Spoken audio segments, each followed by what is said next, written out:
Welcome to the first ever episode of the Coaster Content Podcast. Today we have a lot in store from you, from stuff from different Six Flags parks, Adventureland, and even other parks too. To start out, Six Flags Over Georgia announced a Skyline Racing Biscotti Bowl coaster for their season in 2023. Biscotti Bowl coasters are made by Skyline Attractions and they're really nice. This one is a dueling Biscotti Bowl coaster, and it's going to be fairly small, but it's going to really help Six Flags Over Georgia's lineup. This Biscotti Bowl coaster is going to be very useful because it's going to provide a kind of small family coaster for Six Flags Over Georgia, which needs a small family coaster like this. And the Biscotti Bowl coasters are a single rail coaster, which means that they have single rail track, which means if you've kind of seen what Rocky Mountain Construction has done with their single rail coaster, it's kind of like that, but kind of a smaller scale, more of a family coaster. They kind of wind around a lot over and under each other. It's going to be really cool. Six Flags Over Georgia, it's a really good thing. They announced it much later this year than I thought they would if they were going to do a new ride, but this will be a good ride for Six Flags Over Georgia. Next, we have Six Flags St. Louis, which hasn't really announced anything, but they're hinting at a new 2023 small kid-friendly attraction.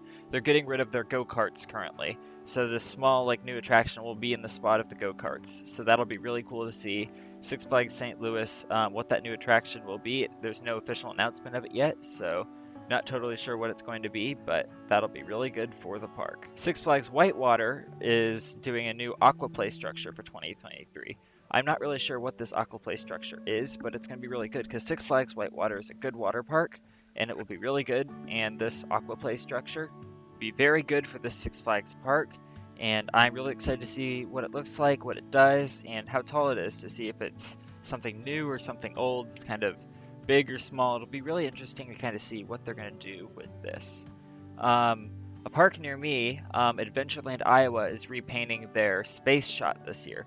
That'll be really cool. Its old paint scheme was kind of a light bluish in style, so it'll be really interesting to see what new color they change it to. Space shot of theirs is it's their major drop tower. It's a pretty tall one. It looks really cool. It's kind of imposing on the skyline.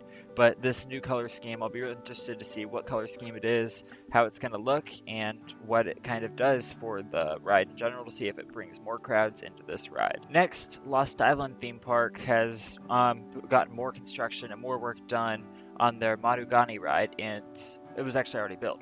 But this ride, they released their first testing POV of it, which this ride looks like a really fun one. It looks like a really good, kind of extreme ride, but it's going to be really good. I'm really excited to see what Lost Island theme park can do, because I think their theme park has a lot of promise in it. So seeing how Lost Island can incorporate all of these new rides and everything, from just being an old water park to now being a theme park too, it's going to be really cool to see how Lost Island turns out, and all the new rides and attractions and everything they can bring. Lost Island is a good theme park for Iowa, and I think Lost Island has a lot of potential. So if you live near the area, I'd recommend going to Lost Island, so you can show them support and they can have a really good second season of operations, because they really need it. Next, Holiday World is retracking a quarter of Voyage's ride with the Gravity Group's pre-cut track. Gravity Group has some really good pre-cut track. It makes wooden roller coaster track. It makes it some of the most smooth track. Best track to use. It's very strong, and it's built on, instead of on its side like normal wooden roller coaster track, is built on its top, which means that when the cars go over it, it actually lasts longer. It's better for the park. It's better for the roller coaster in the long run. And the fact that Holiday World is replacing a quarter of Voyage with this track is going to be really good for the ride. This ride will run a lot smoother now. It'll be a lot better, and I'm really excited. Gravity Group does a great job with their track, especially with their retracking work.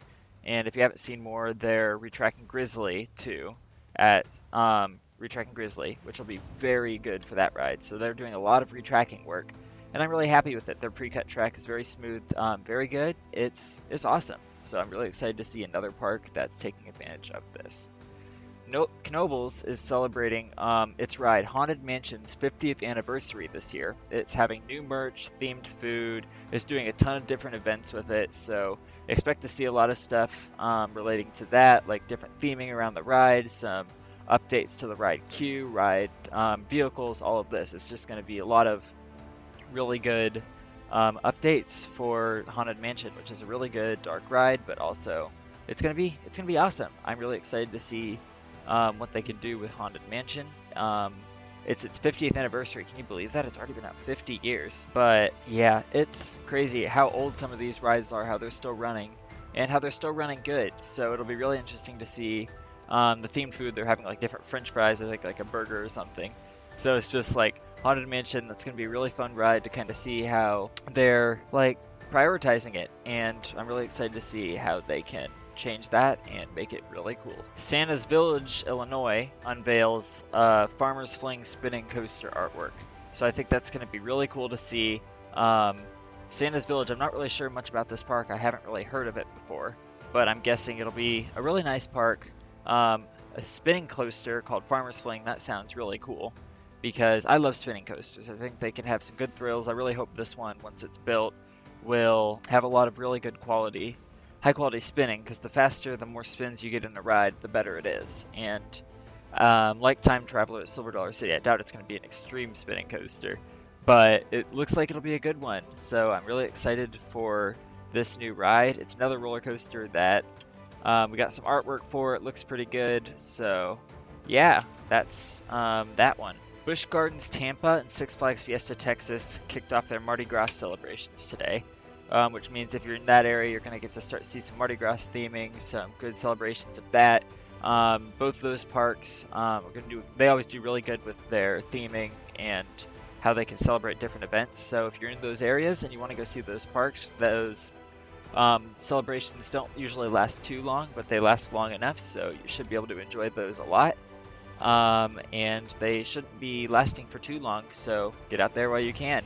Nickelodeon Universe at the Mall of America debuted their new Coaster Cafe stand. It's a pretty small food stand, but it's going to be really cool seeing a new Coaster Cafe food stand there, because this cafe is going to be really cool.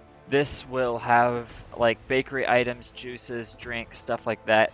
So this new cafe will be a good thing for more bakery-style items, cafe food items, if you want that while you're at Nickelodeon Universe, so you don't have to walk too far around the mall to find that. I really like Nickelodeon Universe. I think it's a really great idea to have a park inside of a mall. Things like that are very useful, very fun, and I think it's one of the best indoor parks in the world because of just how good quality Nickelodeon's done with it. I think this Nickelodeon Universe park, getting just this entire park in general, I really enjoy. But also getting a new cafe that shows that they're really putting investment into it. They're going to add new roller coasters, I'm hoping, in the future. Things like that. But this new Coaster Cafe stand, if you're there, go try it out. Looks like it has some good bakery-style food. And yeah, I think you'll really like it if you go. Rostiland in Germany named their new SBF family shuttle coaster as Verrücktwarts. I definitely did not pronounce that correctly. I don't know how to pronounce German. But it looks like really cool. It means crazy in English, I'm pretty sure.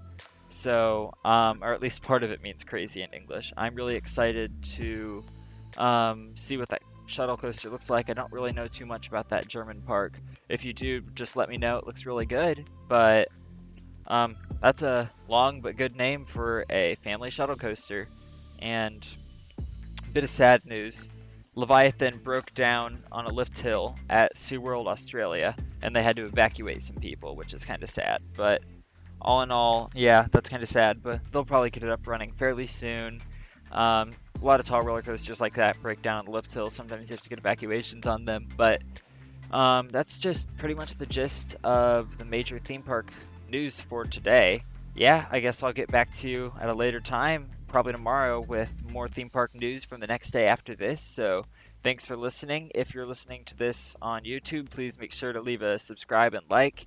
If you're on any other platform, just give me a follow. Really helps out the channel, really helps me make more of these videos or podcasts. Thank you so much for listening, and have a great day and ride safely.